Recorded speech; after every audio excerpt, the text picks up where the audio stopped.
My name is Jordan, and my channel is about horror stories. And I would like 2 million subscribers. And after you subscribe, I need you to do one more thing for me. I need you to roll you one of these. Roll you a blunt. But you gotta subscribe first, or you can't hit my blunt. Subscribe, or you can't hit my blunt. I recently started working as a security guard, and one of my first assignments was the graveyard shift at a new housing development outside of town. Over the course of the 3 nights I worked there, I had some pretty bizarre things happen. While doing my patrols through the neighborhood, I would often see people watching me from the upper windows of the vacant houses. But when I would enter the house to investigate, they would be empty. One of the first things of my to-do list when I arrived on site was to go through the 8 model homes next to the real estate office and turn off all the lights and TV. The first night, this part went smoothly, but the following nights, as I was making my way through the kitchen of the 4th house, I heard the light switch click and all of the lights in the kitchen went out. It wasn't a power surge or a blown breaker, as all the appliances were still on, and all had the little green lights underneath the switches. A few minutes later, I heard another click, and the lights came back on, followed by the lights in the next house going out, but the TV remaining on. By the time I made my way to the next house, the lights were back on, but the TV was on standby. As I was finishing up in the last house, I looked out of the window and saw that the 2nd and 3rd houses were lit up again. The 3rd night, the light situation got weirder. The lights would either turn off or on in a room as I entered one of the houses. As I entered the kitchen, the hood light over the stove turned on. As I turned to look at it, I heard a series of clicks coming from the 2nd floor, as if someone were running through the houses turning on the lights. When I went up there, sure enough, many of the lights I had turned off were back on. In another house, a desk lamp turned itself back on 3 times. Another lamp in the same house that had a dimmer slowly started lighting up right in front of me. Now for the worst events. As I was walking past one of the construction sites, I saw what appeared to be a skunk walk behind the porta potty. When it walked back out, however, it looked more like a black Shih Tzu. It proceeded to change size, shape, and color several more times in front of me. Doberman, Bloodhound, Tan Mastiff, then finally a yellow lab, before running off into the darkness.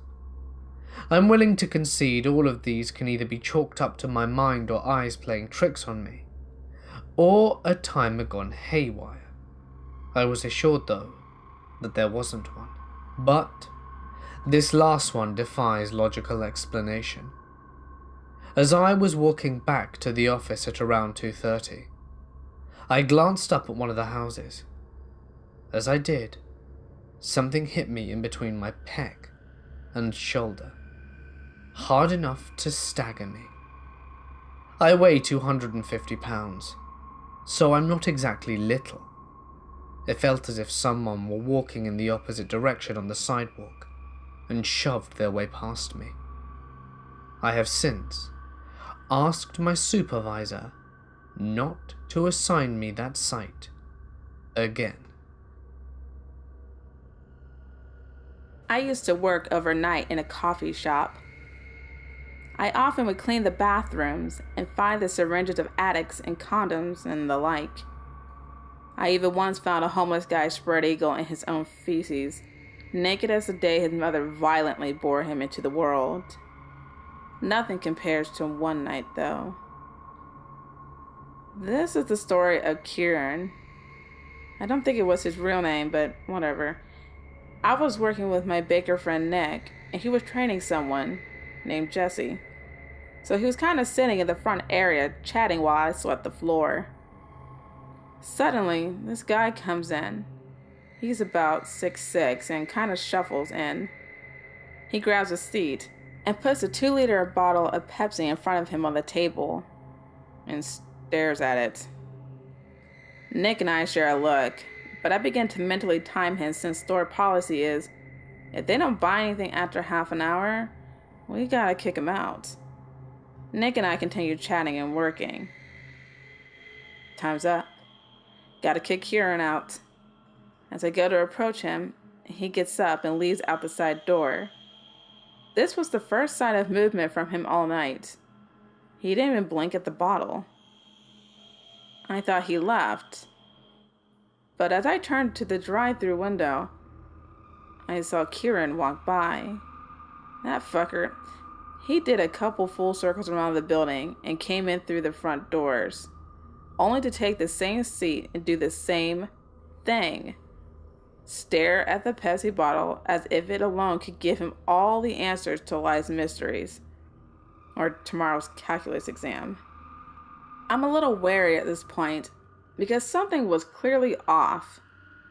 Nick sensed it too, and agreed to stay put where he was, watching the guy. After another half hour, Kieran surprises both of us by getting up and coming to the cash. He's got this wild look in his eyes, and he asked for a large hot chocolate, then asked me to call him a taxi. I ask him his name, and he tells me it's Kieran.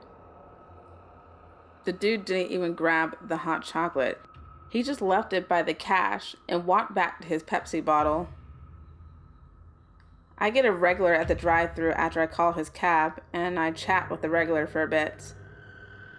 As soon as the regular pulled away, I saw Nick bolt out the front door. Fearing the worst, I follow Nick. Kieran is trying to break into Nick's car. I try to reason with Kieran to come back inside and wait for the cab. I call another cab company and tell them to hurry a cab over or I'll call the police on this guy. Kieran waits inside and leaves when a cab from each company arrives. Jesse finally makes an appearance and wonders what's going on. We fill him in, and we thought that was the last we would see of Kieran. But, oh, were we wrong. Kieran came back 2 hours later. I don't know what happened, but he was on his way to somewhere a half hour to an hour's walk away. But he walked all the way back to the coffee shop. It was near the end of my shift, and he was walking around the plaza yelling, "Hello!" at the top of his lungs, akin to the Gorillaz song intro to M1A1. I was outside changing the garbages. He sees me, and he stands there staring at me. He begins to shuffle over. I nope the fuck back inside. The supervisor is yelling at me to go outside and finish my shit. I tell her absolutely the fuck not. Kieran was beyond creepy at this point. I see him walk over to the gas station nearby, get into a car with someone, and leave. The entire thing was super unsettling, and I had a feeling he had taken a lot of drugs.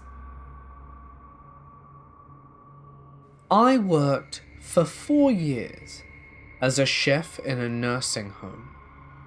I typically left by 8 every night, but I would occasionally stay over and help the third shift janitors clean and lock up the kitchen. I was leaving one night, close to 11 or midnight, when the front desk lady asked me to run into the tunnel and grab a few items from the locked housing unit. My building was split into two side-by-side buildings connected by a tunnel that ran underground, that we would use to transport the bodies of the deceased so other residents wouldn't have to see them. This prevented panic attacks for our elderly patients. The tunnel had a few storage units down there, so it wasn't uncommon to need to get stock. To get to my end of the tunnel, you had to use a locked stairwell or elevator with a passcode. So, I get to the tunnel, and for some reason, all of the lights are out, except the red glowing emergency signs. Alright, no biggie. I turn the corner from the elevator to head up the tunnel and retrieve the items Maggie needed, when I see a tall black figure just swaying from side to side. I approached it just in time for it to shriek at the top of its lungs, effectively prompting everything in my bowels to make a sudden vacation in my pants. She was illuminated only by the red exit signs in a dingy cement tunnel. She screamed, I screamed. She screamed louder, and Ronnie, the poor janitor from further in the tunnel, screamed and repeat. She turned out not to be a demon spawn ready to reap my soul, but a memory patient that woke up in the night and wandered off in a daze.